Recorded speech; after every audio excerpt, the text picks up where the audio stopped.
मेरे नबी से पूछा गया, या रसूल अल्लाह क़यामत कब आएगी? आपने फरमाया ये अल्लाह को पता है कब आएगी। मेरे नबी से उस साइल ने पूछा, या रसूल अल्लाह कोई निशानी बता दें। तो आपने फरमाया जब माओं को जलील किया जाएगा तो क़यामत आ जाएगी। तो अल्लाह ताला क़यामत को कायम कर देगा। वो ये क़यामतें हैं कि आपस में खून गिरेगा और जुल्म सितम आम हो जाएगा और हालात की चक्की हमारे खिलाफ चलना शुरू हो जाएगी। जमीन आसमान की चक्की हमारे खिलाफ चलना शुरू हो जाएगी।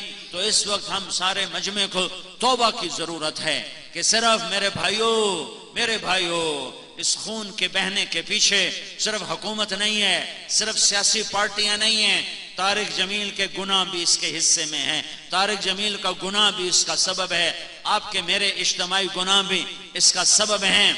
मेरे नबी ने मेरे हजरत अम्मा आयशा से पूछा गया, अम्मा जान ज़लज़ले क्यों आते हैं? तो हजरत आयशा ने फरमाया जब मौसीकी की महफिलें सजाई जाती हैं, जब गाना बजाना आम होता है और शराब खुले आम पी जाती है और जिना बेगैरती के साथ जिना किया जाता है, तो अल्लाह ताला जमीन को हिला देता है और उसे खिसका देता है। जब जिना बेगैरती के साथ किया जाता है, जिना करने वाले को नदामत नहीं, न मर्द को न औरत को, शराब पीने वाले को नदामत नहीं और जुआ खेलने वाले को नदामत नहीं और चरस बेचने वाले को नदामत नहीं और हीरोइन बेचने वाले को नदामत नहीं और डाका डालने वाले को नदामत नहीं और कत्ल करने वाले को नदामत नहीं।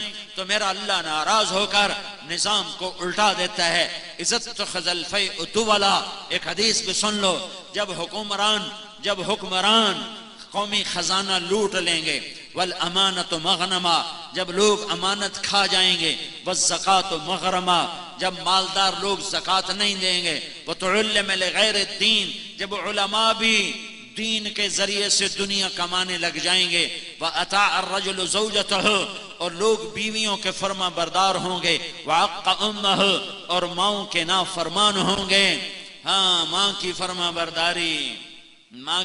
बरदारी फिर बताता हूँ। वाक़ा उम्महु व अदना सदीक़हु, और दोस्त को करीब करेंगे, वाक़सा अबाहु, और बाप को धक्के देंगे, और शुरबतुल खुमूर, और शराब पी जाएगी, वलुबिसल हरीर, और रेशम पहना जाएगा, और वर्तफतिल अस्वात फिल मसाजिद, और मस्जिदों में नफरत की फिजा कायम हो जाएगी और फिरका वारियत की आग भड़क उठेगी। वज़हरतिल कैनात वल मआज़िफ, नाचने वालियां गाने वालियां आम हो जाएंगी, मुहतरम हो जाएंगी, मुअज़्ज़ज़ हो जाएंगी। जब ये सारे काम होंगे तो फिर मेरा अल्लाह अपने अजाब के दरवाजे खोल देगा, गजब के दरवाजे खोल देगा। जब तक तौबा नहीं करेंगे अल्लाह के दरवाजे नहीं खुलेंगे। मेरे नबी ने फरमाया काश मेरी माँ जिंदा होती। हाँ, माँ की नाफरमानी पे क़यामत कायम हो जाती है। मेरे नबी ने फरमाया काश मेरी माँ जिंदा होती तो मैं अपनी माँ की ऐसी खिदमत करता कि मैं इशा की नमाज के मुसल्ले पे खड़ा होता और सूरत फातिहा पढ़ चुका होता, और इधर से मेरी माँ मुझे कहती बेटा मोहम्मद, तो मैं माँ की खातिर नमाज तोड़ देता। ये मेरे नबी के अखलाक हैं। और हमने क्या किया? एक दूसरे के खून के प्यासे हो गए। मुसलमान का खून को इतना सस्ता है, सातों जमीन आसमान से ज्यादा एक मुसलमान के खून का कतरा कीमती है। सातों जमीन आसमान से ज्यादा, पूरी कायनात के खजानों से ज्यादा, अर्श फर्श के खजानों से ज्यादा मुसलमान के खून का एक कतरा कीमती है। जब ये नाहक गिरता है तो जमीन से लेकर आसमान तक आग लग जाती है। इस फैसले का दिन दुनिया नहीं है, आगे जब अल्लाह बताएगा, आगे जब अल्लाह बताएगा।